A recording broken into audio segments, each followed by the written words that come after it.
আজকে ভিডিওটি রায়মার্টিন প্রশ্নবিদ্যা 2025 সালে সপ্তম শ্রেণী ইতিহাস বিষয়ে দ্বিতীয় পরীক্ষায় মূল্যায়নে যে 2 নম্বর প্রশ্নপত্রটি রয়েছে অর্থাৎ Krishnanagar government girls high school এই বিদ্যালয়ের সমস্ত প্রশ্নের উত্তরগুলি করব। তার আগে তোমরা কেউ যদি আমার চ্যানেলে নতুন হয়ে থাকো তাহলে চ্যানেলটি অবশ্যই সাবস্ক্রাইব করে নেবে। এক আছে সঠিক উত্তরটি নির্বাচন করো। এক আছে মোহাম্মদ ঘুরির মৃত্যুর পর তাঁর বিজিত অঞ্চলগুলি ভাগ হয়ে যায় তবে 4 জন অনুচরের মধ্যে। এরপরে 2 আছে খুতবা কথাটির অর্থ হলো ভাষণ। এরপর 3 আছে দাক্ষিণাত্যে প্রথম ক্ষমতা বিস্তারে মন দেন তবে আলাউদ্দিন খলজি। এরপর 4 আছে নিকোলো কোনটি ছিলেন তবে ইতালীয় পর্যটক। এরপরে 5 আছে ভারতের মোগল শক্তির 2 প্রধান বিরোধী পক্ষ ছিল তবে রাজপুত ও আফগানরা। এরপরে 6 দিকে আছে হুমায়ুন শের শাহের কাছে পরাজিত হন তবে 2 বার। এরপরে 7 সম্রাট আকবর তহশালা ব্যবস্থা চালু করেন তবে 1580 খ্রিস্টাব্দে। এরপরে 8 ঔরঙ্গজেব স্বাধীন রাজা বলে মেনে নেন তবে শিবাজিকে। এরপরে 9 অনেক ঐতিহাসিকের মতে দিল্লির আদি নাম তবে ইন্দ্রপ্রস্থ। এরপরে 10 আছে মোগল আমলের সব থেকে ছোট ঘরকে বলা হতো তবে কোঠরি। এরপরে 2 দিকে আছে নির্দেশ অনুযায়ী নিচের প্রশ্নগুলির উত্তর দাও। 1 আছে ঠিক না ভুল লেখো। দিল্লির সুলতানদের শাসনকে একত্রে বলা হয় তুর্কো আফগান শাসন, এটা সত্য হবে। 2 আছে ঠিক না ভুল লেখো। হৌজ ই সুলতানি খনন করেছিলেন সুলতান গিয়াসউদ্দিন বলবন, এটা ভুল হবে। এরপর 3 আছে বেমানান শব্দটি খুঁজে বের করো। এখানে বেমানান শব্দটি হলো রণজিৎ সিংহ। এরপর 4 আছে বেমানান শব্দটি খুঁজে বের করো। এখানে বেমানান শব্দটি হলো বুরহানপুর। এরপরে 3 দাগে আছে কস্তম্ভের সঙ্গে খস্তম্ভ মিলিয়ে লেখো। কস্তম্ভে 1 আছে খলজি বিপ্লব, এটা হবে ইলবারি তুর্কি অভিজাতদের ক্ষমতার অবসান। এরপরে 2 আছে রুমি কৌশল, এটা হবে বাবর। এরপর 3 আছে রাজা গণেশ, এটা হবে বাংলা। এরপর 4 আছে সফাবি, এটা হবে ইরান। এরপরে 4 দিকে আছে নিম্নলিখিত প্রশ্নগুলির একটি বাক্যে উত্তর দাও যে কোনো 5টি। 1 আছে ইবন বতুতা কোন দেশের অধিবাসী ছিলেন? ইবন বতুতা আফ্রিকা প্রদেশের অধিবাসী ছিলেন। এরপরে 2 আছে আমুক্ত মাল্লত গ্রন্থটি কোন ভাষায় লেখা? আমুক্ত মাল্লত গ্রন্থটি তেলুগু ভাষায় লেখা।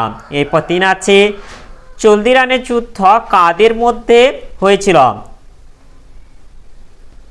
চলদিরানের যুদ্ধ তুরস্কের অটোমান তুর্কি সেনাবাহিনীর সঙ্গে পারস্য দেশের রাজশক্তি সফাবি সেনাবাহিনীর মধ্যে হয়েছিল। এরপরে 4 আছে ওয়াতন কথার অর্থ কি?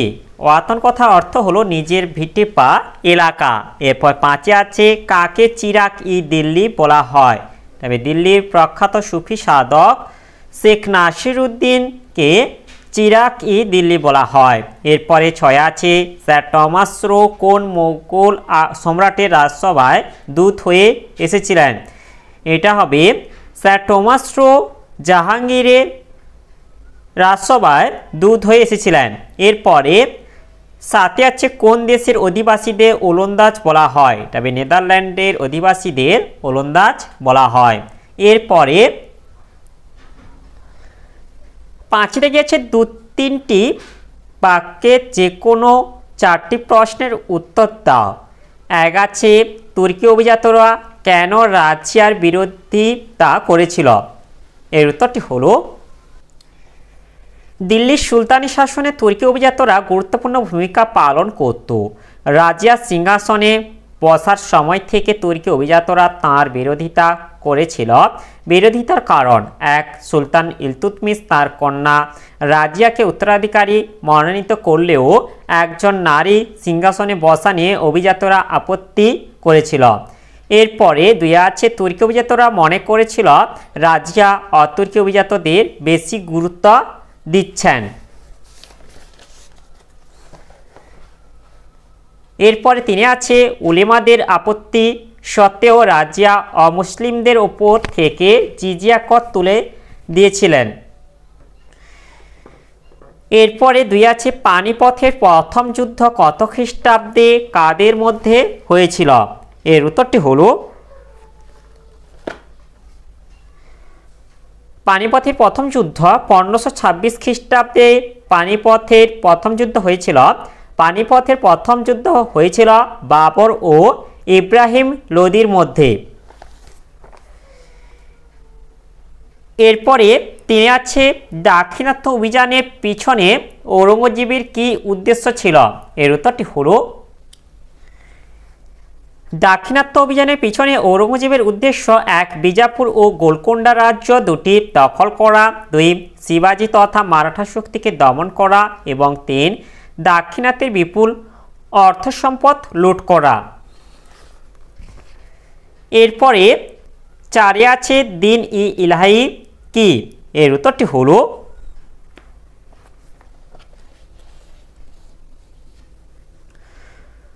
সুলহ ই কুল বলতে বোঝায় সকলের প্রতি সহনশীলতা ও সকলের মধ্যে শান্তিপূর্ণ সহাবস্থান। এই আদর্শের ভিত্তিতে আকবর একটি ধর্মমত গড়ে তোলেন যা দিন ই ইলাহি নামে পরিচিত।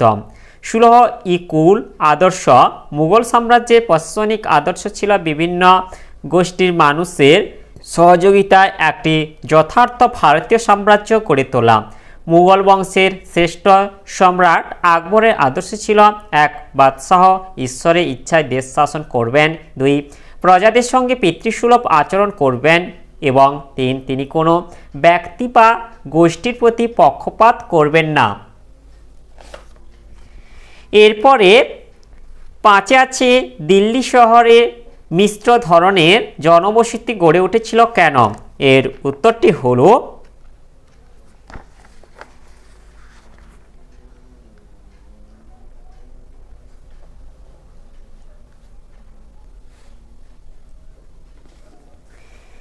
দিল্লি শহরে একটি অন্যতম প্রধান বৈশিষ্ট্য ছিল মিশ্র ধরনের জনবসতি। দিল্লি শহরে মিশ্র জনবসতির কারণ 1 পেশাভিত্তিক জনবসতি। দিল্লিতে কোনো জাতি বা ধর্মীয় কারণে জনবসতি গড়ে ওঠেনি, সাধারণত একই পেশার মানুষদের নিয়ে একটি মহল্লা গড়ে উঠেছিল। এরপরে 2 আছে অবস্থানের পরিবর্তন। রাজধানী হিসেবে মূল দিল্লি শহরের অবস্থান কয়েক দশক পর পর বারবার বদল হয়েছে, তাই জাতপাত ভিত্তিক শহর গড়ে ওঠার সুযোগও বেশি ছিল না। এরপরে 6 আছে হুন্ডি কি? এর উত্তরটি হলো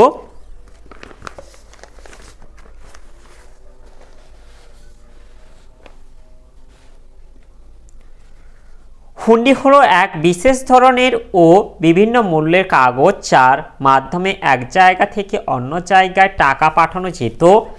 মধ্যযুগে ভারতে হুন্ডি ব্যবস্থা চালু হয়েছিল। হুন্ডি ব্যবস্থার ধরন মধ্যযুগে ভারতে কাগজের ব্যবহার শুরু হয়। এই সময় সরাফ নামে এক শ্রেণীর অর্থ ব্যবসায়ীরা বণিকদের কাছ থেকে ধাতুর মুদ্রা নিয়ে তার কাগজে হুন্ডি দিত। ওই হুন্ডি দিয়ে বণিকরা অন্য জায়গায় নির্দিষ্ট পরিমাণ মুদ্রা নিতে পারত। ফল হুন্ডি ব্যবস্থা প্রচলনের ফলে বণিকদের এক জায়গা থেকে অন্য জায়গায় টাকা পাঠানো অনেক নিরাপদ ও সহজ হয়েছিল। এরপরে 6 গেছে 4 বা 5টি বাক্যে যে কোনো 3টি প্রশ্নের উত্তর দাও। 1 আছে গিয়াসউদ্দিন বলবন রাজতন্ত্রের মর্যাদা বৃদ্ধির জন্য কি করেছিলেন? এর উত্তরটি হলো এই যে দরবারের রাজতন্ত্রের মর্যাদা বৃদ্ধি। গিয়াসউদ্দিন বলবন দরবারের রাজতন্ত্রের মর্যাদা বৃদ্ধির জন্য 1 সিজদা ও পাইবস প্রথা চালু করেছিলেন। সিজদার অর্থ হলো সুলতানের সামনে নতজানু হওয়া এবং পাইবস এর অর্থ হলো সুলতানের পদযুগল চুম্বন করা। 2 তিনি জমকালো পোশাক পরা দেহরক্ষী নিয়ে দরবারে আসতেন এবং গাম্ভীর্যপূর্ণ পরিবেশ তৈরি করতেন। এরপরে অথবা এটা হচ্ছে ইক্তা ও ইক্তাদার বলতে কি বোঝায়? এর উত্তরটি হলো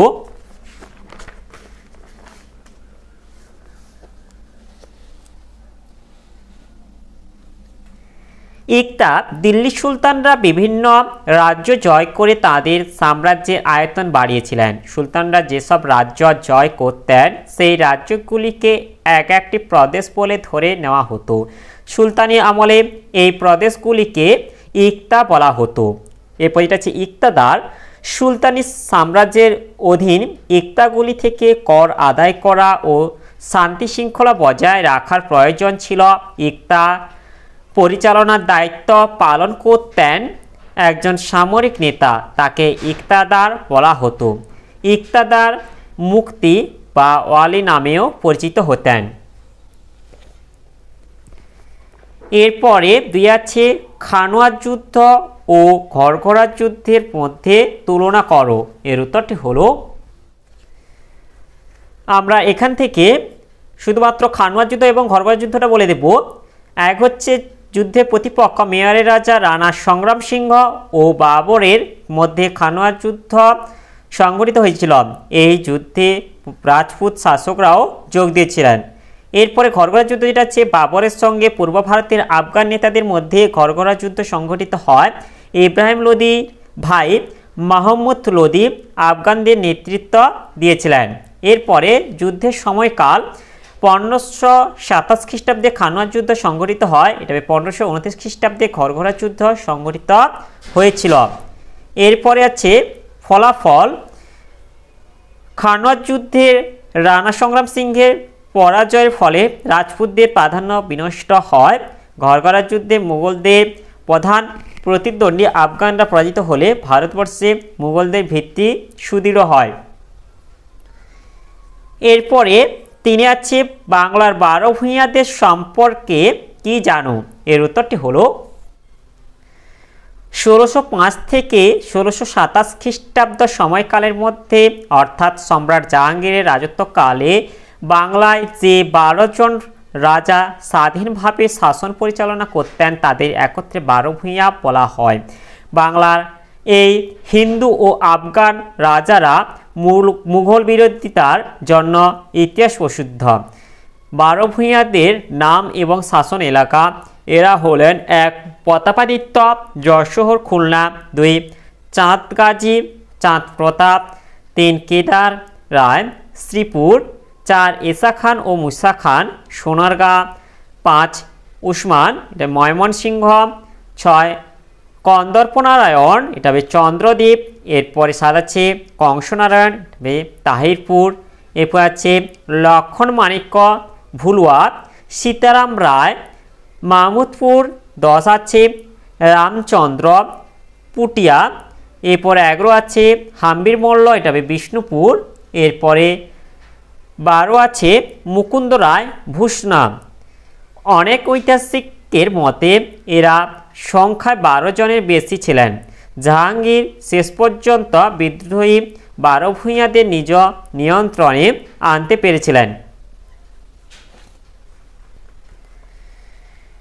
এরপরে 4 আছে দিল্লির কোন অঞ্চলকে চাঁদনি চক বলা হয় এবং চাঁদনি চক এর নামকরণ সম্পর্কে কি জানা যায়। এর উত্তরটি হলো,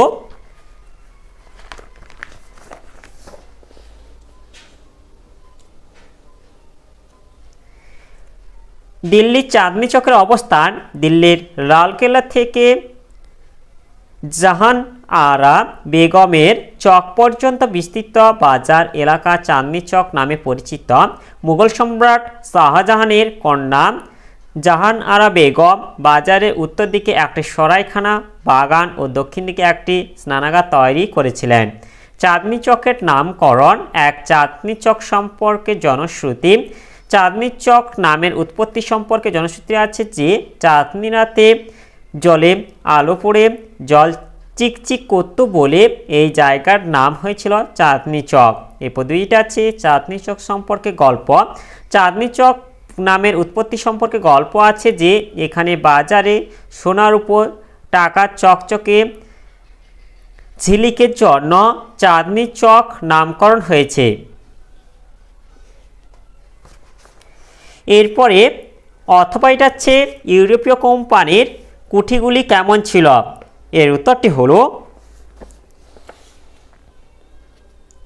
সপ্তদশ শতকে ইউরোপে অনেকগুলি বাণিজ্যিক কোম্পানি গড়ে ওঠে। এই কোম্পানিগুলির মধ্যে ইংরেজ, ডাচ, ফরাসি, ডেনমার্ক প্রভৃতি ছিল। এই কোম্পানিগুলি মুঘল আমলে ভারতে ব্যবসা করতে এসেছিল। ইউরোপীয় কোম্পানিগুলি ভারতের বিভিন্ন জায়গায় ঘাঁটি বা কুঠি গড়ে তুলেছিল। এক কুঠিগুলিতে ইউরোপীয় বণিকরা নিজেদের বাড়িঘর তৈরি করত। দুই কুঠিগুলিতে দুর্গের মতো অস্ত্রশস্ত্র রেখে সুরক্ষিত করে রাখা হতো। তিন কুঠিগুলিতে মালের গুদাম থাকত। চার ভারতীয় শাসকরা কুঠি বানানোর অনুমতি ও বিভিন্ন সুযোগ সুবিধা দিতেন। ভারতে সুরাট, বোম্বাই, মাদ্রাজ, হুগলি, চন্দননগর, কলকাতা প্রভৃতি জায়গায় ইউরোপীয় কোম্পানিগুলির কুঠি গড়ে উঠেছিল। এরপরে সাথে দাগে আছে 8 বা 10টি বাক্যে যে কোনো দুটি প্রশ্নের উত্তর দাও। এক আছে সুলতান ইলতুৎমিশের সামনে প্রধান 3টি সমস্যা কী ছিল এবং তিনি কিভাবে এর সমাধান করেছিলেন। এর উত্তরটি হলো সুলতান ইলতুৎমিশ ছিলেন দিল্লির সুলতানি সাম্রাজ্যের প্রকৃত প্রতিষ্ঠাতা। তুর্কি ভাষায় ইলতুৎমিশ কথার অর্থ হলো সাম্রাজ্যের পালনকর্তা। কুতুবউদ্দিন দিল্লিতে যে সামরিক সাম্রাজ্য প্রতিষ্ঠা করেছিলেন, ইলতুৎমিশ সেই সাম্রাজ্যের প্রশাসনিক কাঠামো গড়ে তোলেন। সমস্যা ও সমাধান। সিংহাসনে আরোহণের পর ইলতুৎমিশ কয়েকটি সমস্যার সম্মুখীন হন। এগুলি হলো: 1 বিদ্রোহ ও বিদ্রোহ দমন। প্রথমত সমস্যা, মোহাম্মদ ঘুরির প্রতিনিধি তাজউদ্দিন ইয়ালদুজ ও নাসিরউদ্দিন কুবাচা সুলতান ইলতুৎমিশের বিরোধিতা করেন। সমাধান, তিনি তাজউদ্দিন ও নাসিরউদ্দিন কুবাচাকে পরাজিত করে নিজেকে কণ্টকমুক্ত করেন। দ্বিতীয় সমস্যা, বাংলার শাসনকর্তা আলীবর্দী এবং রণথম্বর আজমির, গোয়ালিয়র প্রভৃতি অঞ্চলের শাসকরা বিদ্রোহ ঘোষণা করেন। সমাধান, তিনি বাংলার শাসক আলিমুদ্দিনকে পরাজিত করেন এবং রাজপুত রাজ্যগুলি পুনর্দখল করেন। এরপর 2 আছে সিংহাসনের বৈধতা প্রতিষ্ঠা। সমস্যা, ইলতুৎমিশ কুতুবউদ্দিনের ছেলে ছিলেন না, জামাই ছিলেন, তাই অনেকে তাকে দিল্লির সুলতান বলে মানতে চায়নি। সমাধান, ইলতুৎমিশ অনেক উপহার পাঠিয়ে খলিফার কাছ থেকে সুলতানের বৈধতার অনুমোদন প্রার্থনা করলেন। খলিফা দিল্লির সুলতানিতে তাঁর কর্তৃত্বকে অনুমোদন দেন। এরপরে 3 আছে মঙ্গল আক্রমণ প্রতিরোধ।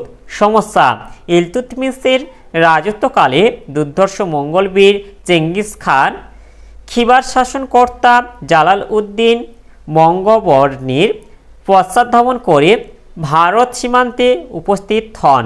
সমাধান, দূরদৃষ্টিসম্পন্ন ইলতুৎমিশ জালালউদ্দিনকে আশ্রয় না দেওয়ার ফলে চেঙ্গিস খান ভারত ত্যাগ করে চলে যান। এরপরে 4 আছে দিল্লি সুলতানিতে রাজবংশ প্রতিষ্ঠা। সমস্যা, ইলতুৎমিশ উত্তরাধিকার সূত্রে সিংহাসন পাননি। সমাধান, তিনি চেয়েছিলেন তার মৃত্যুর পর তার উত্তরাধিকারীরা যাতে সিংহাসনে বসতে পারে, তার জন্য তিনি তার সুযোগ্যা কন্যা রাজিয়াকে পরবর্তী সুলতান হিসেবে মনোনীত করেন। ফলে দিল্লির জনগণের মনে তিনি একটি বংশগত শাসনের ধারণা তৈরি করতে পেরেছিলেন। এরপরে অথবাইটা আছে বিজয়নগর ও দাক্ষিণাত্যের সুলতানি রাজ্যগুলির মধ্যে সংঘর্ষকে তুমি কি একটি ধর্মীয় লড়াই বলবে? তোমার উত্তরের সপক্ষে যুক্তি দাও। এর উত্তরটি হলো দক্ষিণ ভারতে 1336 খ্রিস্টাব্দে বিজয়নগর ও 1347 খ্রিস্টাব্দে বাহমনি নামে 2টি রাজ্য গড়ে ওঠে। এই 2টি শক্তিশালী রাজ্যের মধ্যে দীর্ঘদিন ধরে যুদ্ধ চলছিল। ধর্মীয় লড়াই, বিজয়নগর ছিল হিন্দু রাজ্য আর বাহমনি ছিল মুসলিম শাসিত রাজ্য, তাই উভয় রাজ্যের মধ্যে লড়াই লেগে থাকতো বলে অনেকে মনে করেন, কিন্তু এ কথা ঠিক নয়। এই লড়াইয়ে আসল কারণ ছিল অর্থনৈতিক ও রাজনৈতিক। অর্থনৈতিক, কৃষ্ণা ও তুঙ্গভদ্রা নদীর মধ্যবর্তী রায়চুর দ্বীপ ছিল একটি সমৃদ্ধ অঞ্চল। এই অঞ্চলের অধিকার নিয়ে চোল ও চালুক্যদের মধ্যে এবং যাদব ও হোয়সলদের মধ্যে লড়াইও হতো। এরপরে হচ্ছে কৃষ্ণা ও গোদাবরী বদ্বীপ অঞ্চলটি অতি উর্বর অঞ্চল এবং মারাঠা অঞ্চলে গোয়া ছিল বহির্বাণিজ্যের অন্যতম প্রধান কেন্দ্র। গোয়াতে ইরাক, ইরান থেকে উন্নত মানের ঘোড়া আমদানি হতো। গোয়া যা দখলে থাকবে সে উন্নত অশ্বারোহী বাহিনী গঠন করতে পারবে। তাই এই অঞ্চলগুলি দখল করার জন্য উভয় শক্তি উদ্গ্রীব হয়েছিল। তাই বলা যায় বিজয়নগর ও বাহামনি ভিন্ন ধর্মাবলম্বী দুই রাজ্য হলেও এদের লড়াইয়ের আসল কারণ ধর্মীয় নয়, আসল কারণ ছিল অর্থনৈতিক। এরপরে দুই দিকে আছে মোগল সম্রাট আকবরের রাজপুত নীতি সম্পর্কে আলোচনা করো। এর উত্তরটি হলো মুঘল সম্রাট আকবরের কূটনৈতিক বিচক্ষণতার শ্রেষ্ঠ পরিচয় ছিল তার রাজপুত নীতি। ভারতীয় শৌর্যবীর্যের প্রতীক রাজপুতদের সঙ্গে সম্রাট আকবর মৈত্রী সম্পর্ক তৈরি করতে সচেষ্ট ছিলেন। রাজপুতরাও মুঘল সাম্রাজ্যের শক্তিস্তম্ভে পরিণত হয়েছিল। রাজপুতদের সম্পর্কে আকবরের গৃহীত নীতি। রাজপুতদের উপর কর্তৃত্ব প্রতিষ্ঠার জন্য সম্রাট আকবর কয়েকটি নীতি অনুসরণ করেছিলেন, যেমন 1 বৈবাহিক সম্পর্কের নীতি, 2 উচ্চ রাজপদে নিয়োগের নীতি, 3 বিভিন্ন সুযোগ সুবিধা প্রদানের নীতি এবং যুদ্ধ নীতি। 1 বৈবাহিক সম্পর্কের নীতি। সম্রাট আকবর অম্বরের রাজকন্যা যোধাবাইকে বিকানির ও যোধপুরের রাজপুত রাজকন্যাদের বিবাহ করেন। তাছাড়া আকবর তার পুত্র সেলিমের সঙ্গেও রাজপুত রাজকন্যার বিবাহ দেন। 2 উচ্চ রাজপদে নিয়োগ নীতি। সম্রাট আকবর রাজপুতদের উচ্চ পদে নিয়োগ করে তাদের আনুগত্য লাভ করেছিলেন। রাজা বিহারী মল, ভগবান দাস, মানসিংহ প্রমুখ রাজপুতদের তিনি মনসবদার হিসেবে নিযুক্ত করেছিলেন। এরপর 3 আছে বিভিন্ন সুযোগ সুবিধা প্রদান নীতি। রাজপুতদের সাহায্য ও সহযোগিতা লাভের জন্য আকবর তাদের উপর থেকে তীর্থকর বা জিজিয়া কর তুলে দেন এবং তাদের আভ্যন্তরীণ বিষয়ে হস্তক্ষেপ না করার সিদ্ধান্ত নেন। এরপর 4 আছে যুদ্ধনীতি। অনেক রাজপুত রাজ্য আকবরের বশ্যতা স্বীকার করলেও মেওয়ার, রণথম্বর প্রভৃতি রাজপুত রাজ্যগুলি কোনোভাবেই আকবরের বশ্যতা স্বীকার করতে রাজি হয়নি। তাই আকবর মেওয়ারের বিরুদ্ধে যুদ্ধনীতি অনুসরণ করেন। মেওয়ারের রানা উদয় সিংহ ও তার পুত্র রানা প্রতাপ সিংহ আকবরের বিরুদ্ধে বীর বিক্রমে যুদ্ধ করেন। রানা প্রতাপ সিংহ 1576 খ্রিস্টাব্দে হলদিঘাটির যুদ্ধে আকবরের বাহিনীর হাতে পরাজিত হলেও তার বশ্যতা স্বীকার করেননি। আকবর মৈত্রী ও যুদ্ধনীতি অনুসরণ করে রাজপুতদের নিজ নিয়ন্ত্রণে রাখতে সক্ষম হন এবং মুঘল সাম্রাজ্যের ভেদ সুদৃঢ় হয়। এরপরে 3 দাগে আছে সুলতানি আমলে দিল্লির জল সংরক্ষণ ও জল সরবরাহ ব্যবস্থা কেমন ছিল। এর উত্তরটি হলো দিল্লিতে সুলতানি শাসনের সূচনা হয় সুলতান কুতুবউদ্দিন আইবকের সময় থেকে। এই সময় থেকে রাজধানী হিসেবে ও ধর্মীয় কারণে দিল্লির গুরুত্ব বেড়েছিল। দিল্লি শহরে একটি প্রধান সমস্যা ছিল জলের অভাব। দিল্লির সুলতানরা দিল্লিবাসী সুবিধার জন্য বিভিন্নভাবে জল সংরক্ষণ ও জল সরবরাহের ব্যবস্থা করেছিল। জল সংকটের কারণ। দিল্লির জল সংকটের কারণ হলো 1 আরাবল্লী পাথুরে এলাকায় দিল্লির অবস্থান, 2 দিল্লির জনসংখ্যা বৃদ্ধি, 3 যমুনা নদীর ঘন ঘন খাত পরিবর্তন করা প্রভৃতি। এরপরে যেটা আছে জল সংরক্ষণ ও জল সরবরাহের সুলতানদের গৃহীত ব্যবস্থা। সুলতান ইলতুৎমিশের উদ্যোগ।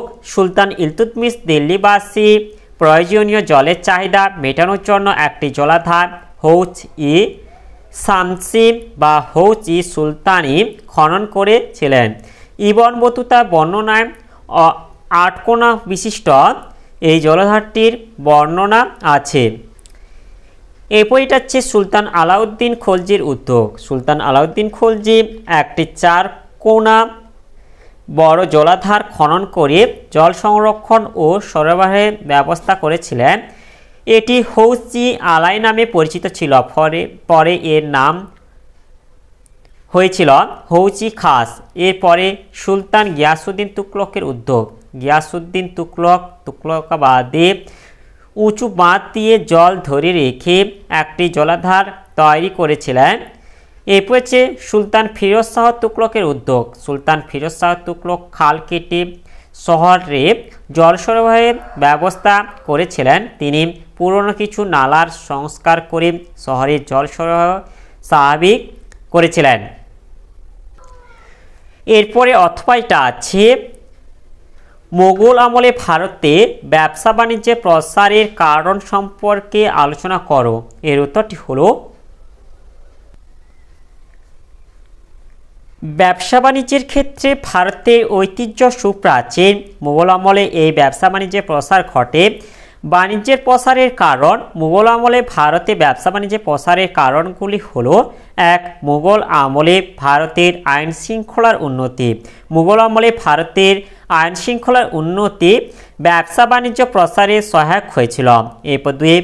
সম্রাটদের সহযোগিতা। মোগল সম্রাটগণ ব্যবসা বাণিজ্যের প্রসারে বিভিন্নভাবে সাহায্য করতেন। তারা বণিকদের কাছ থেকে মাত্র 2.5% শুল্ক আদায় করতেন।